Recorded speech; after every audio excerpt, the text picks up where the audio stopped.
नमस्कार विद्यार्थी व पालक मित्रांनो, आज आपण कर्नाटका MBBS च्या सेकंड राऊंड म्हणजेच राऊंड 2 च्या संदर्भामध्ये जे शेड्यूल आहे आणि त्या संदर्भातल्या नियमाच्या संदर्भामध्ये आज आपण येणार आहे। Karnataka examination authority through UGCET किंवा UG नीट 2025 second round seat allotment schedule जे प्रोव्हिजनल आहे ते 20 ऑगस्ट 2025 ला पब्लिश झालेला आहे। त्याच्यामध्ये सर्वात महत्त्वाचा टॉपिक असा आहे की डिस्प्ले ऑफ सीट मॅट्रिक्स जे आहे ते आज सकाळी म्हणजे 21 ऑगस्ट 2025 ला सीट मॅट्रिक्स पब्लिकेशन झाले। चॉईस 3 आणि चॉईस 4 या विद्यार्थ्यांचा सोडून इतर सर्व विद्यार्थी म्हणजे चॉईस 3 ज्यांनी सिलेक्ट केलेला आहे, चॉईस 4 आणि forfeited, cancelled, nude, added if any हे सर्व गोष्टी जर असतील ते सोडून सर्व सीट मॅट्रिक्स डिक्लेअर होणार आहे। Payment of caution deposit 1 lakh for medical seat, please read the notification hosted separately in regarding payment of caution deposit by all candidates. सर्व विद्यार्थी आणि पालकांना याद्वारे मी सूचित करू इच्छित आहे की कर्नाटक राज्यामधल्या दुसऱ्या राऊंड मध्ये चॉईस फिलिंग करण्यासाठी आपल्या सर्वांना 1 लाख रुपये सिक्युरिटी डिपॉझिट भरायचं आहे। आता हे 1 लाख रुपये आपल्या अकाउंट वरून डायरेक्ट KEA कडे जातील, कर्नाटका एक्झामिनेशन अथॉरिटी कडे जाईल, कॉलेज कडे जात नाही। ही प्रोसेस थोडी डिफरंट आहे। पहिल्या राऊंड मध्ये ज्या विद्यार्थ्यांनी चॉईस फिलिंग केलेलं नाही अशा विद्यार्थ्यांना दुसऱ्या राऊंड मध्ये चॉईस फिलिंग करता येत नाही। पहिल्या राऊंड मध्ये ज्या विद्यार्थ्यांना कर्नाटक राज्यामध्ये MBBS साठी चॉईस फिलिंगचे लिमिटेड ऑप्शन्स दिलेले होते, त्यानंतर दुसऱ्या राऊंड मध्ये मात्र नवीन चॉईस फिलिंग ऍड करण्यासाठी संधी उपलब्ध नाही। परंतु चॉईस फिलिंग करण्यासाठी जे काही टॉपिक आहेत त्याच्यामध्ये ते मॉडिफाय करता येऊ शकतात। म्हणजे जे चॉईस आपण दिलेले आहेत त्यातला एखादं कॉलेज वरती, एखादं कॉलेज खाली, अप अँड डाऊन करता येऊ शकेल। एखादं कॉलेज नकोत असेल तर ते डिलीट करता येऊ शकतं। त्याला आपण रिशफल, रिऑर्डर किंवा मॉडिफाय असं म्हणता येऊ शकेल, परंतु नवीन कॉलेजेस त्यात ऍड करता येत नाहीत। जे पहिल्या राऊंडला कॉलेजेस दिलेत त्या कॉलेजमधील एखादं कॉलेज डिलीट करता येऊ शकेल किंवा वर खाली करता येऊ शकेल, परंतु आपल्याला नवीन ऍड करता येत नाही।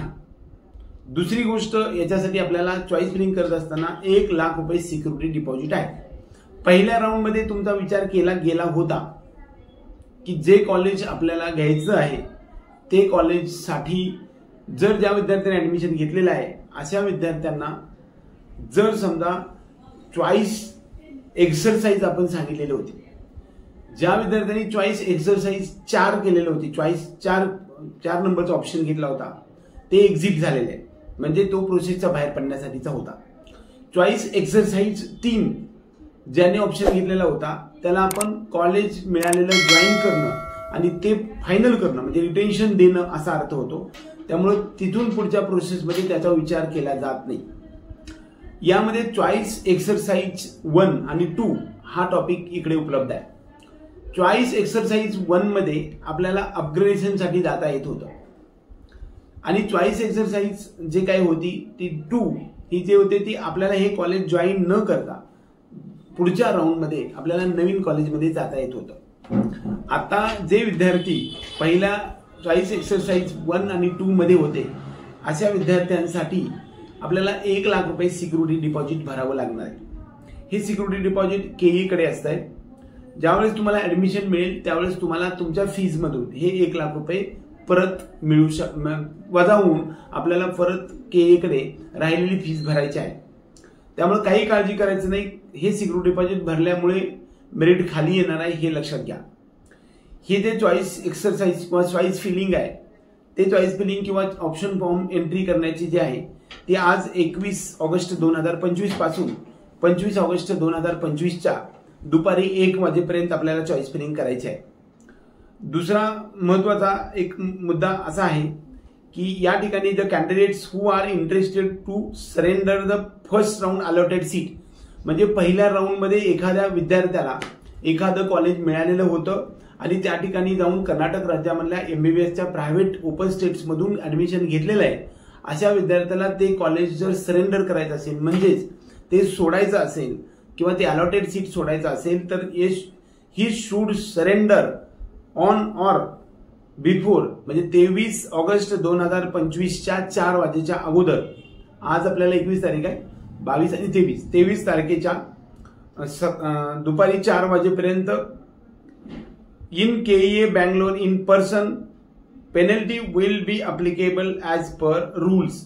म्हणजे ज्या विद्यार्थ्यांनी पहिल्या राऊंडमध्ये एमबीबीएसचं प्रायव्हेट कॉलेज जॉईन केलेलं आहे, त्या ठिकाणी केए कडे फीस भरली पूर्ण, परंतु ते तुम्हाला कॉलेज नको आहे, म्हणजेच तुम्हाला ते सोडायचंय असे असेल त्या विद्यार्थ्यांनी 23 ऑगस्ट 2025च्या संध्याकाळी 4 वाजेच्या अगोदर कर्नाटका एक्झामिनेशन अथॉरिटी मल्लेश्वरम बँगलोर या ठिकाणी जाऊन पर्सनली विद्यार्थ्याला जावं लागतंय आणि जाऊन ते तुम्ही सरेंडर करू शकता. मात्र पेनल्टी जी काय आहे, म्हणजे पेनल्टी जी आहे ती जे रूलनुसार तुमच्या पेनल्टीमध्ये होऊन तुमच्या फीसमध्ये तुम्हाला पेनल्टी लागणार आहे. 20,000 रुपये तुम्हाला वजा होणार आहे. दुसरा महत्वाचा मुद्दा, आता ऑप्शन एंट्रीच्या महत्वाच्या मुद्द्यामध्ये येऊया आपण. एकतर 21 ऑगस्ट 2025 म्हणजेच आज 1 वाजल्यापासून ते 25 ऑगस्ट 2025 पर्यंत आपल्याला ऑप्शन एंट्री करता येणार आहे. ह्या ऑप्शन एंट्रीमध्ये जे पहिल्या राऊंडला चॉईस फिलिंग ज्यांनी दिलेली नव्हती परंतु रजिस्ट्रेशन केलेलं होतं अशा विद्यार्थ्यांना ऑप्शन एंट्री करता येणार नाही. पहिल्या राऊंडमध्ये जर त्यांनी चॉईस फिलिंग केलेली होती, परंतु आता दुसऱ्या राऊंडमध्ये नवीन कॉलेज ऍड करता येत नाही. फक्त जे कॉलेज आहे त्याच्यातलं कॉलेज डिलीट करता येऊ शकतं, म्हणजे वजा करता येऊ शकतं. त्याचबरोबर रिशफल करता येऊ शकतं, मॉडिफाय करता येऊ शकतं, अप अँड डाऊन करता येऊ शकतं, किंवा काहीच नाही करता आलं तरी सुद्धा 1 लाख रुपये सिक्युरिटी डिपॉझिट भरून आपल्याला चॉईस फिलिंग करावी लागणार आहे. पहिल्या राऊंडमध्ये चॉईस फिलिंग केल्यानंतर आता मी काहीच नाही केलं तर तुमचा ह्या राऊंडमध्ये विचार होणार नाही, हे लक्षात घ्या. आजपासून चॉईस फिलिंग एमबीबीएसची सुरू झालेली आहे, पण सध्यापर्यंत तरी वेबसाईट नेहमीप्रमाणेच क्रॅश आहे. त्यामुळे बऱ्यापैकी आतापर्यंत तरी सध्या चॉईस फिलिंग चालू झालेली नाही. Publication of second round seat allotment किंवा मॉक अलॉटमेंट आणि जो काही प्रोव्हिजनल रिझल्ट आहे ती मात्र आपल्याला 29 ऑगस्ट 2025च्या 1 वाजेच्या नंतर मिळू शकणार आहे. आणि जॉईनिंगसाठी आणि जे काही publication of second round seat allotment final result जो आहे तो मात्र विल बी नोटिफाईड लॅटर, म्हणजे परत आपल्याला सांगण्यात येईल असं सांगण्यात आले. म्हणजे मॉक अलॉटमेंट एक प्रकार असतो आणि फायनल रिझल्ट असं प्रकारच्या 2 टॉपिकमध्ये असतात. एकंदरीत कर्नाटक राज्यामधल्या संपूर्ण प्रक्रिया तुमच्या लक्षात आली असेल असं मला वाटतंय. दुसऱ्या राऊंडचं शेड्यूल डिक्लेअर झाले. 21 तारखेपासून ते 25 तारखेपर्यंत आपल्या सर्वांना या ठिकाणी ऑप्शन एंट्री करायचे, त्याबरोबर सिक्युरिटी डिपॉझिट 1 लाख रुपये भरायचे. ज्यांना पहिल्या राऊंडमध्ये मिळालेलं कॉलेज असेल त्यांनी सोडण्यासाठीची मुदत मात्र या ठिकाणी दिलेली आहे, ती म्हणजे 23 ऑगस्टच्या संध्याकाळी 4 वाजेपर्यंत कर्नाटका एक्झामिनेशन अथॉरिटी मल्लेश्वरम बँगलोर या ठिकाणी जाऊन तुम्हाला पेनल्टी भरून आपल्याला तुमचे फीज आणि डॉक्युमेंट्स परत मिळण्यासाठी अर्ज करावा लागणार आहे. त्यानंतर चालणार नाही. त्यानंतर जे काही सीट मॉक अलॉटमेंट आहे ते मात्र 29 ऑगस्टला लागेल आणि फायनल रिझल्ट आणखी डिक्लेअर झालेला नाही. म्हणजे एकंदरीत कर्नाटकच्या सेकंड राऊंडचे शेड्यूल त्याचबरोबर सर्व नियम या व्हिडिओमध्ये मी सांगण्याचा प्रयत्न केले. आपल्या सर्व विद्यार्थी आणि पालकांना भावी तुमच्या कर्नाटक एज्युकेशन अथॉरिटीच्या थ्रू चालणाऱ्या प्रोसेसला हार्दिक शुभेच्छा देऊन आजचा हा व्हिडिओ संपवतो. जय हिंद, जय महाराष्ट्र.